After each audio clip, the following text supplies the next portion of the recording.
had been hearing stories for months about an old hospital that was shut down and abandoned about 30 years ago. The hospital was shut down, supposedly, because a group of doctors got caught doing unethical experiments on people. Well, Kira, my friend, and I love to go explore haunted, abandoned locations. We phone these locations and upload the videos to our online feeds. I mentioned the hospital to her. She was excited to go there. After all, we'd never been to a real abandoned hospital before. Kira, we know it's not that far. It can't be that one. I'll put the address into the GPS and we'll go check it out. We can do a drive-by to see if there was any security. I pushed the screen down on the laptop she was using. Fine. Come on.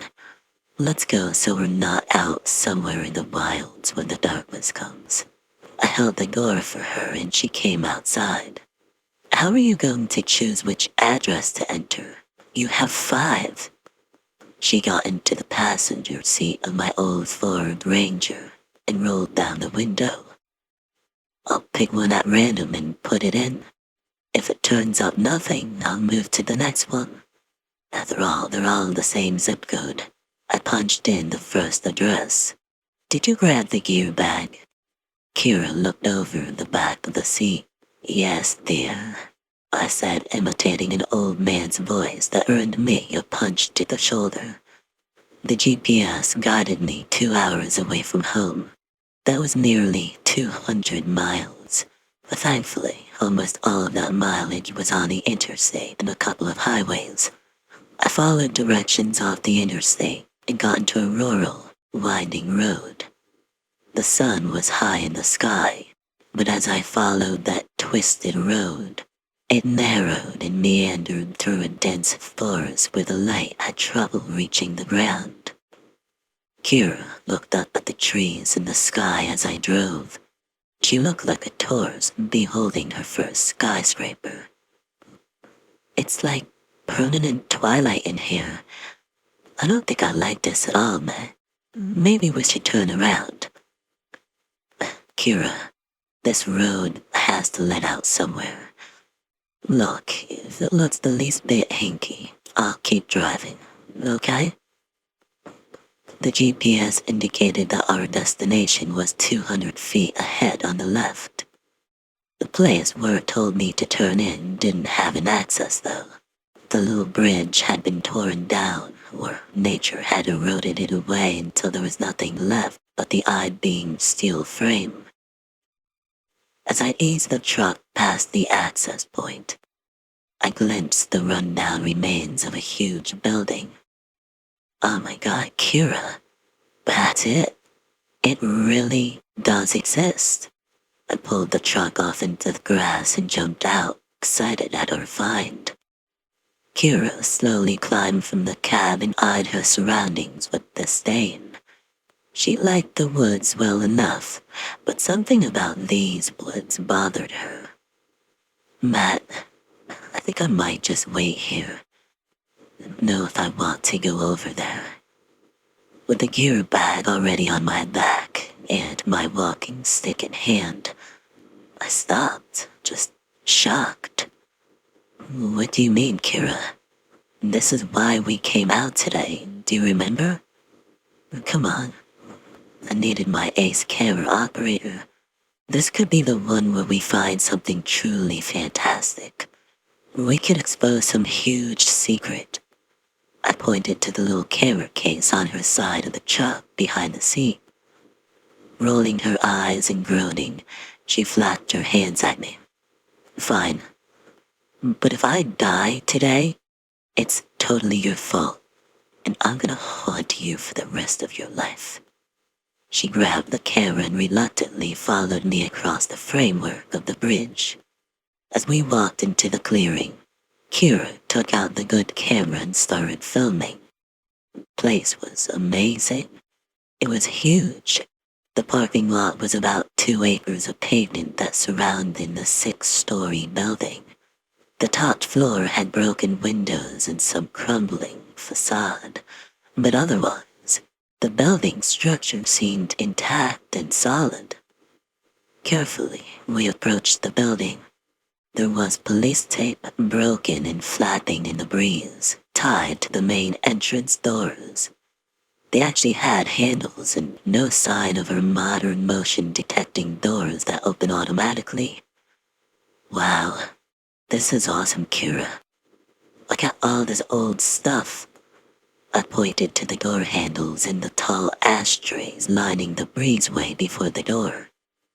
People actually smoked at hospitals back in the day. There were still some butts in the ashtrays as we walked to the front door. Pulling on the handle, the door opened silently and easily. Kira and I stared at each other, confused.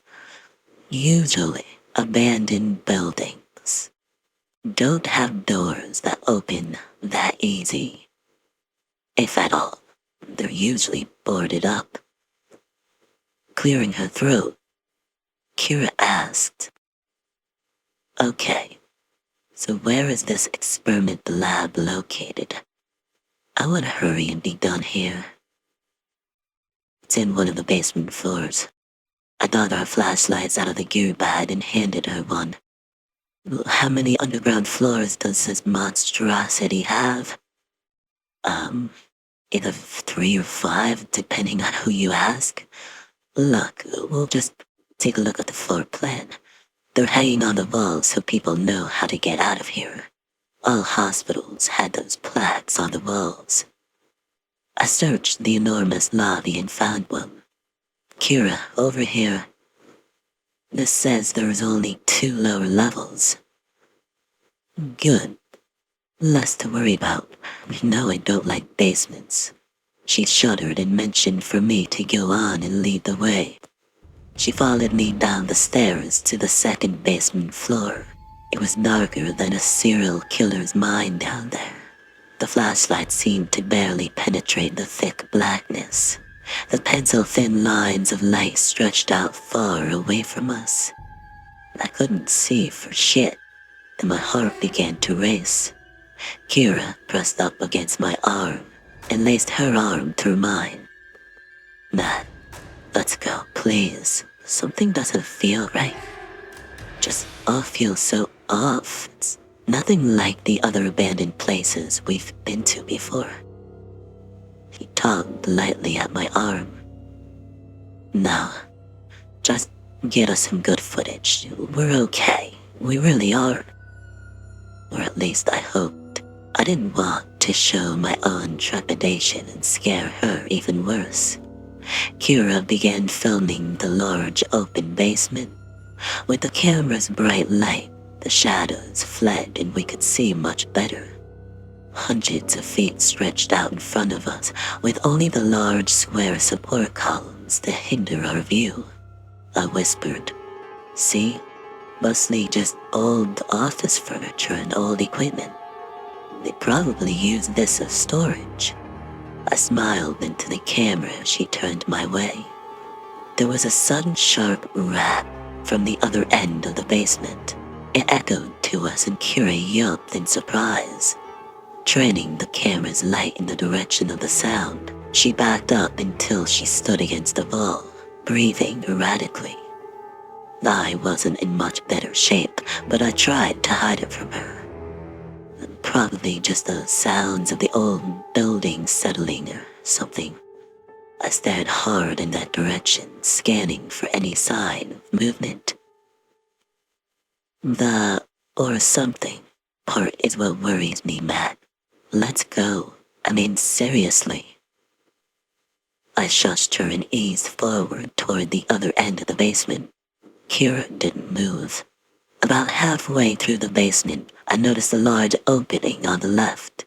It looked like a corridor. However, that wasn't marked on the plaque in the lobby. I whistled to Kira and motioned for her to follow me. She walked across the open expanse and we entered the corridor. The floor was built on a downward slant and ran for at least 80 feet.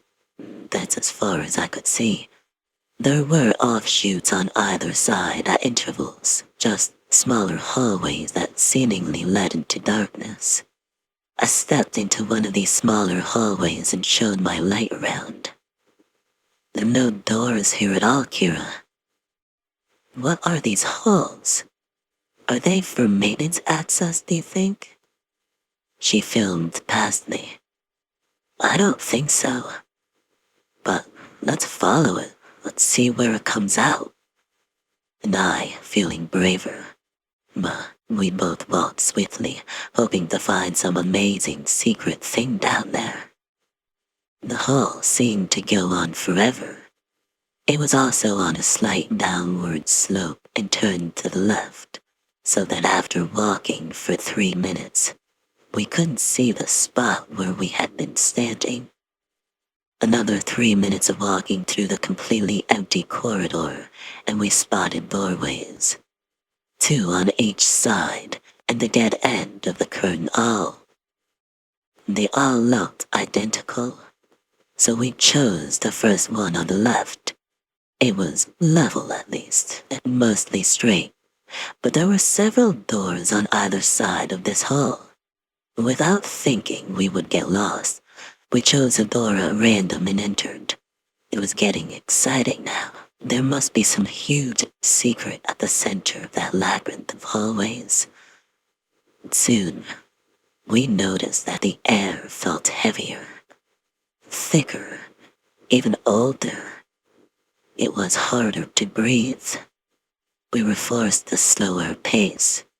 Just when it seemed we had come up completely bust on this excursion, a thick glass wall reflected the light of the camera.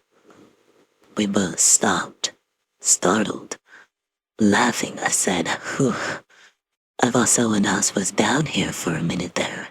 Kira agreed and raised her camera again, shining the light towards the glass. "Why is that there?" she gasped. "I bet that's the lab. That's where all the experiments happened." And she rushed forward to try to see into the room behind that glass wall. And that's when I saw the thing for the very first time. It was a tall figure whose head reached the ceiling. Skinny. Black. It had a humanoid shape except for the several elongated arms I saw in that glance. I was so scared I couldn't even scream. Kira had inadvertently removed the thing's shroud of shadows as she ran to the glass wall, and I had only caught a glimpse of it as it recoiled into deeper shadows. Finally, I found my voice and called, "Kira, we really need to leave right now." Very quietly, very slowly, "Come to me." And I locked my eyes with her, and I motioned her to come here. And wouldn't you know it, she actually laughed. "Right, Matt, now that you found something you want to go. Like you said, there's nothing down here that's dangerous." She turned back to the glass, her light once again uncovering the tentacle shape, and once again, it recoiled from the light. "I can't believe you tried to scare me now. Matt, you're such an ass." I turned my light toward the thing, but I couldn't see it. I reached for Kira's arm and pulled her roughly to face me. "Kira, do I look like I'm playing? Let's go. The thing is right over there." I pointed to the last place I'd seen it, and her eyes followed. "Come on." "Matt, that's a lab. You should look in there. I see nothing over there." She pointed her camera light into the darkness. The thing was fast, and we only caught a glimpse again as it recoiled into what looked to be another room, or maybe another hallway. I wasn't going to find out. We were leaving, running back in the direction that we thought we had come, lights bobbing through the syrupy darkness, I became disoriented. Everything looked exactly the same. We stopped to try to retrace our entry. Kira suggested watching the recordings as we turned through the hallways. Brilliant. That's why I love you so much, Kira. As she searched quickly for the section we needed in the recording, she asked, "What was that thing?" "I don't know. Maybe that experiment gone wrong tale was actually true. They were trying to make a better soldier, a killing machine, one with no conscience.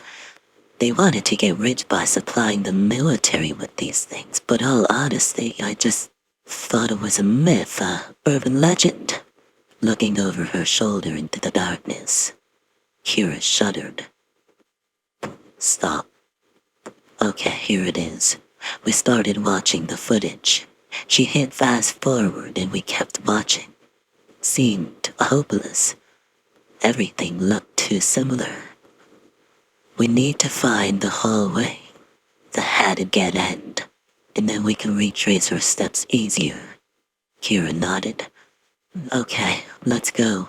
And that's when something slithered around a corner behind us. We ran in a full panic for the nearest hall entrance and bolted headlong through it without pause to consider our direction. I didn't much care where we were going, as long as it was away from that thing. Still running, I turned left. Kira was on my heels and slammed into a glass wall. "Is this the same one we saw from before?" Kira's voice was high and cracking from stress. "It can't be. We didn't go in a circle." I raised my flashlight to look inside. And there was that thing, that abomination pressed against the glass. Kira screamed. The humanoid shape on the other side of the glass miniature screen as its extra arms moved up and down the glass wall, seeking for a tiny crack, a way out. The face had no eyes and only two tiny holes for nostrils, protrusions from the sides of the head post. The mouth was black like the rest of the thing and open like a snake's maw to reveal several close rows of tiny, glistening carnivore teeth. The body was heavily muscled and covered in that same black skin, smooth and almost shiny. Kira pointed to one of the arms and screamed again. This time the camera fell from her grip and she bolted in the opposite direction. That arm ended without a hand, and there was an eyeball in the tip of the tentacle, which it pointed at me through the glass. My legs were like jelly, and I couldn't even draw a breath. Another eyeball appeared and the thing emitted a high wail that caused me to cover my ears. It began to pound at the glass wall with the other tentacles that terminated in hands. As I was screaming, there was an answering cry from somewhere to my right. My body returned its loyalty and I yelled for Kira. I took the camera, thinking only of the light, and ran in the direction I'd seen her go. "Kira," she yelled, far away. So I ran in that direction and heard her yell again. Rounding the corner, the camera was snatched from my outstretched arm and broken against the floor. That same slithering sound was directly beside me. And I froze. Something moved at the end of the hallway, and the creature ran there. Kira stepped out of nowhere and pulled me into a tiny space, shushing me and holding my mouth. I turned on my light and saw that we were inside the wall. There were metal rungs attached to the concrete of the wall a few feet ahead. I pointed and slided in that direction silently. We climbed this weird ladder to a ventilation shaft, and I looked through it, shining my light back and forth. It was the lobby, or at least I thought it was. I told Kira, think I still see daylight outside. Get us out of here then. Kira nudged the back of my thigh with her flashlight. I pushed at the vent, but it didn't move, and I pulled, but nothing. Using the opposite wall for leverage, I turned sideways and used my feet to push the vent and braced my back against the opposite wall. And Kira screamed to me. I think I just heard it. It's in the wall with us, Matt. Move! Straining with all my strength, I heard the thing slithering and sliding up the closed walls. I gave a massive, forceful kick, and the vent finally gave. I barely was able to catch myself before falling into the darkness with that thing. I climbed out quickly and grabbed Kira's arm as she clambered to the last rung, dragging her roughly over the bent metal of the vent. Kicking furiously, she screamed. As her leg emerged from the wall, one of the tentacles wrapped around her left ankle and pulled at her. And the unearthly shrieking from inside the wall became louder. Using my leg, I bashed it against the tentacle until it released Kira. I fell forward, my face at the edge of the vent. My flashlight spun on the floor and came to rest with its beam trained on that thing. The tentacles had spread, pressing against both walls in there. It needed no ladder to climb. The body hung suspended amid those writhing tentacles. It retreated from the light, and we headed for the door without my flashlight. Kira and I might have lost a damn good camera and even better footage of that place and those creatures, but we both have souvenirs. My hand suffered severe chemical burns where the thing grabbed the camera from me. The same happened to Kira's ankle. Part of her bone was exposed by the time we reached the emergency room. The diagnosis was exposure to abrasive chemicals.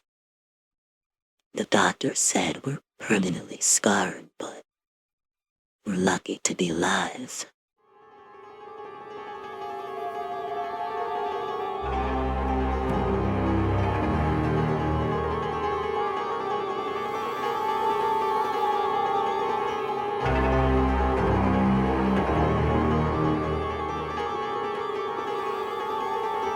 There's a lot of darkness in this world. That's a lowercase a-d, dark, mind ya. There's also the capital D kind, but that's another kind of thing altogether. Now, some people tell you that's the big darkness that you gotta watch out for, and in some ways, they'd be right. Could have agreed with them on that long time before a good friend of mine went and showed me just how far down the crazy rabbit hole goes. Demons, vampires, all of that monster madness bullshit. It turns out, it ain't quite as much malarkey as your rational mind, like it to believe. That enormous darkness, well, that's biblical. End of the world type stuff. But the thing about that, it's obvious, you see? That kind of thing, any number of people stand up to fight it. It's basic human survival. So why there's so many damn zombie uprising fantasies out there? Everybody wants to grab their shotgun and go get them some sweet, hot action. Goddamn masturbatory's what it is. And that's why there ain't no way in hell the world will ever end that way. We'd know that if we'd just pay attention. Society and culture's got any number of references to the little darkness being the one to get ya. The world won't end in a bang, but a whimper. The road to hell is paved with good intentions. And my personal favorite, the devil's in the details. This is a story about those details and that devil. If you're looking for some kind of action movie blockbuster finish, I'd ask you to get off now, 'cause there won't be any of that.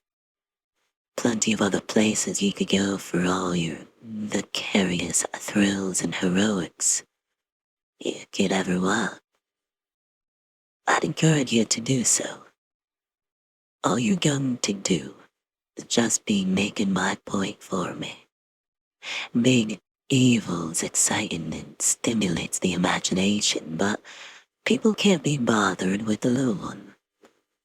So why? It's so damn insidious. Anybody still here? Then, let's set the stage. A few years back, I was in a pretty bad way. My only boy, Billy'd been killed on his way home from a basketball practice by a junkie looking to make a quick score. I live outside of Philly, and such things still are unheard of, yet they're still a lot less common nowadays. Thank God.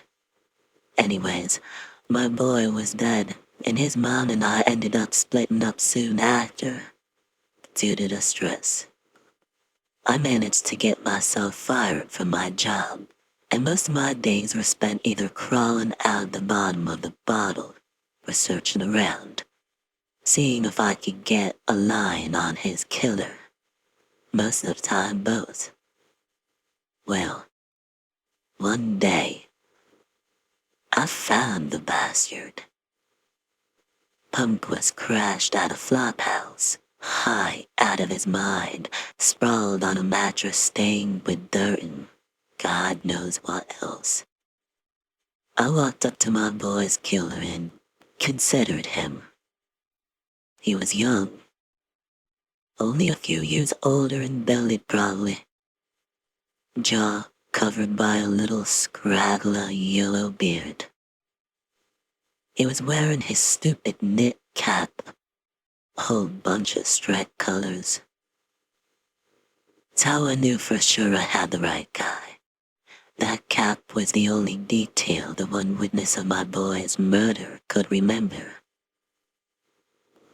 I grabbed the filthy pillow lying next to him and set it atop his glazed face before pulling out my .45 to finish the deed. I sat there for what felt like forever but was probably only a minute or two. Barrel of my gun making a depression in the pillow where I was pushing it down against his forehead.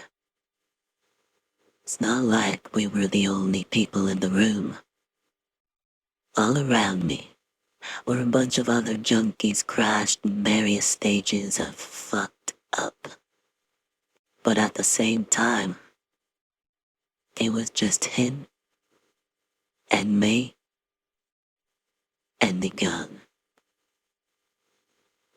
My other hand was shaking from fear and rage and adrenaline, and it was this little kernel of blackness somewhere inside my chest just screaming at me to pull the trigger.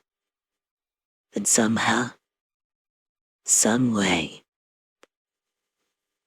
I didn't. I stumbled out of that crack house feeling like a balloon that had all of its air let out, just totally drained. It ain't that I never killed before. Got plenty of that and a handful of tours to Iraq. But this would have been the first time I committed murder. And brother, if you don't think there's a difference, then you need to spend some more time thinking on it. So, by the grace of God or just dumb luck, I managed to save my soul from the devil for another day. Experience managed to scare me straight. The thought what I'd almost done and what my life had nearly turned into enough to make me want to puke. I vowed then and there I was gonna make a change. Now, I want you to fast forward about 12 months.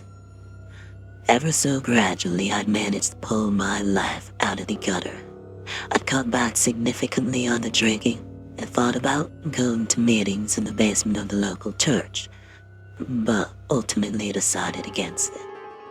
I figured I had it under control and really didn't feel like sharing my story just yet. Things kept getting better, and after a few months, I had got a job as a security guard for this hoity-toity high school down the main line. About that time's when Johnny gave me a call. I was good friends with a guy, Jack, or at least had been back in the day. We'd broken our teeth in the army together, gone through basic and a first deployment in the same unit. Thick as thieves. We'd been out of touch for the better part of a decade. But more than just because our lives had grown apart, then there had been any kind of falling out. We got assigned to different stations. Jack got out. I stayed in.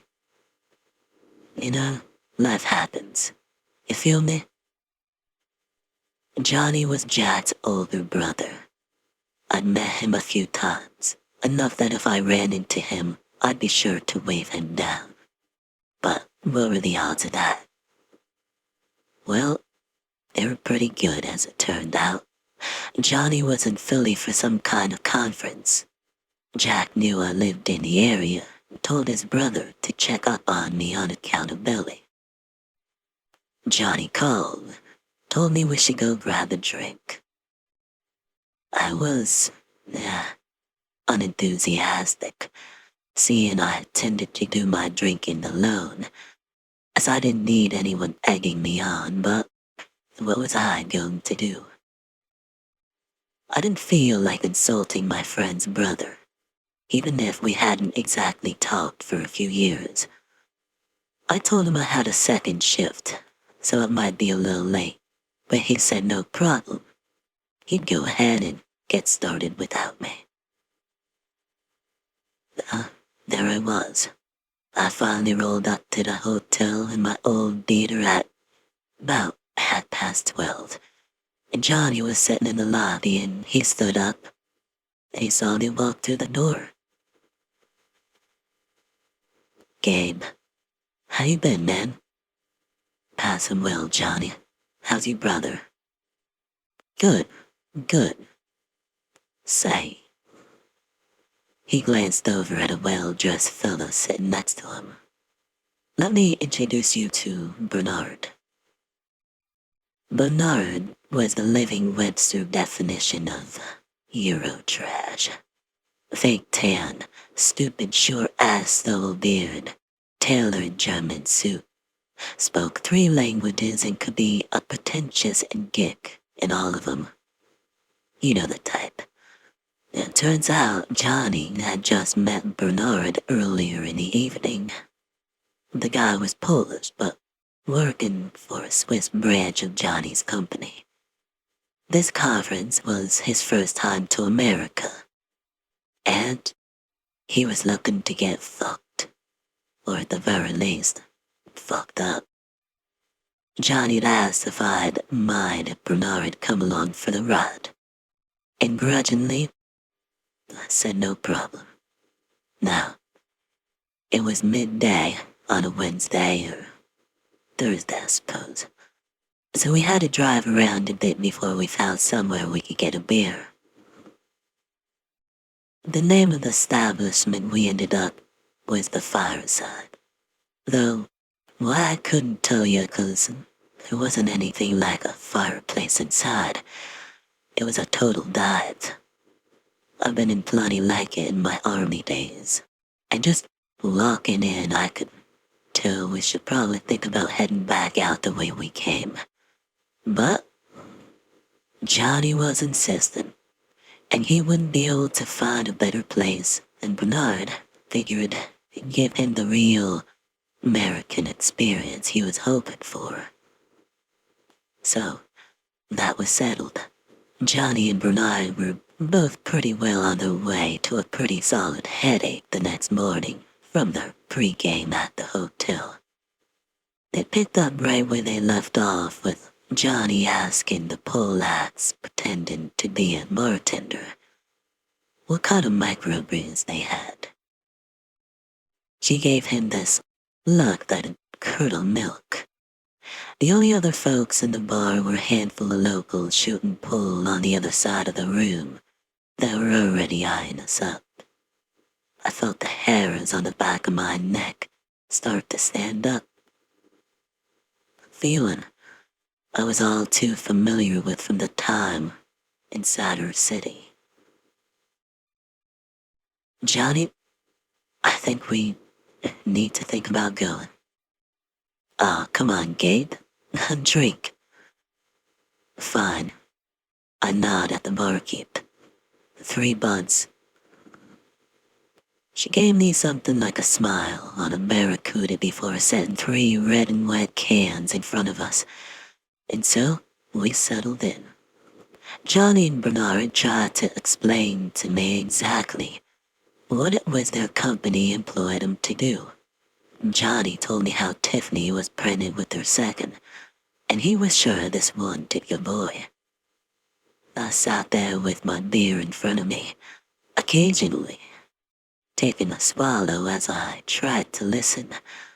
But really, my focus was still held by the 4 pool players shooting looks at us from across the room.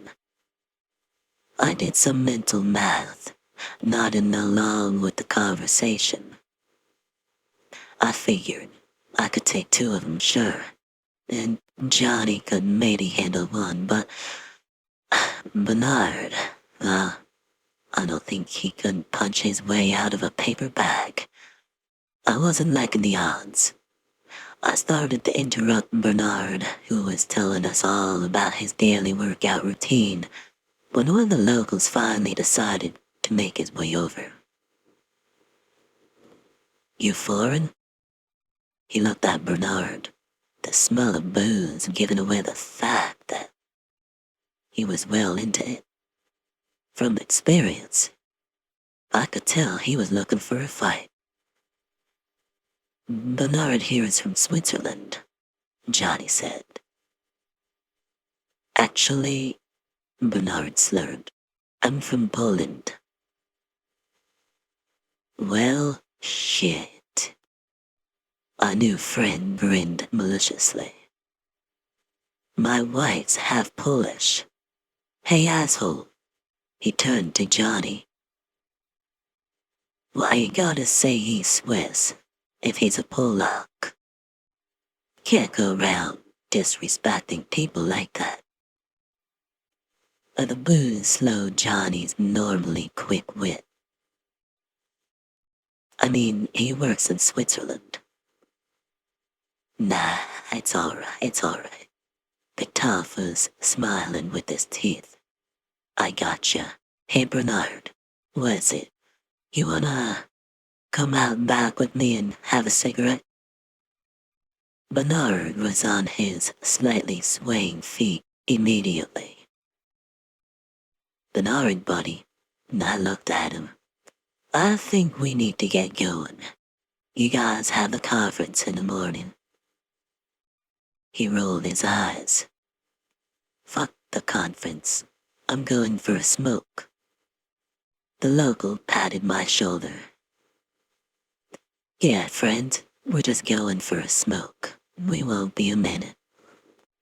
Before I could say anything further, they were already out the back door. Johnny was back in his drink, already forgetting the whole thing. Johnny, I asked him, how invested in your new buddy are you? And he shot me a quizzical look. 'Cause I'm pretty sure he's about to get his ass kicked out back. And I'm of a mind we should just walk back out on him before they decide to take it out on us too. Johnny, well, he just laughed at me. Gabe, really? These guys are harmless. No, they really ain't, Johnny. I'm gonna tell you again, we need to leave. Now grab your stuff and let's get out of here. I'm just pulling my life together, and last thing I need is to be getting into bar fights. Let's go find a payphone and call the cops to make sure Bernard walks out of here okay. We could do it anonymous, so if I'm wrong, even if I'm not, there won't be any harm done. Johnny got mad then. A drunken kind of anger. Fuck off, man. Look, if you want to leave, that's fine. We can make our way back to the hotel. I was just doing Jack a favor looking in on you anyway. Nah, Jack, come on. No, damn it. I need this. Another kid on the way? You know the last time I got to go out? Seriously, fuck off. I opened my mouth to say something else, but then thought better of it. Words wouldn't change anything. I had work the next day, and damn it, I wasn't gonna screw up my teetering hold on a somewhat normal kind of life for a thankless drunk.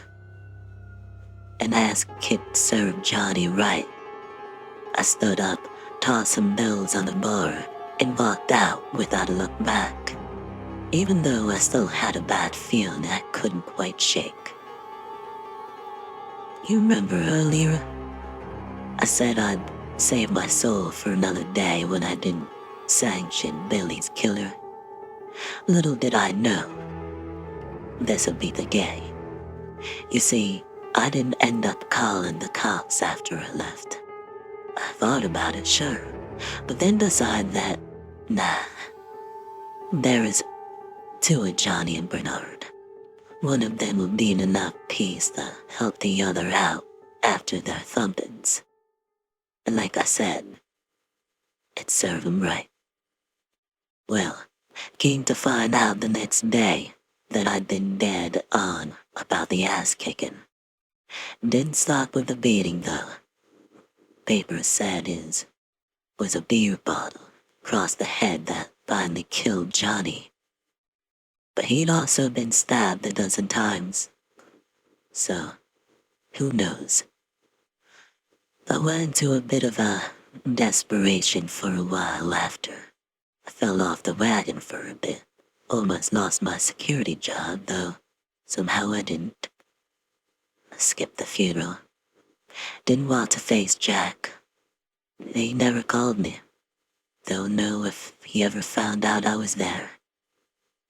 So, what's my point? We tend to think of the devil as some red-faced, horned motherfucker. And after all I've seen, I'll admit the possibility that something like that maybe even exists. But that's the capital D, darkness. The one anybody'd stand up to fight against. In terms of strict definition, Satan is just an adversary, something you struggle against.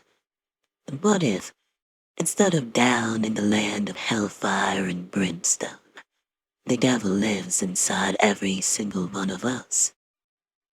What if he's just a little voice telling you to do things that maybe even make sense, but that you know and you just plain wrong?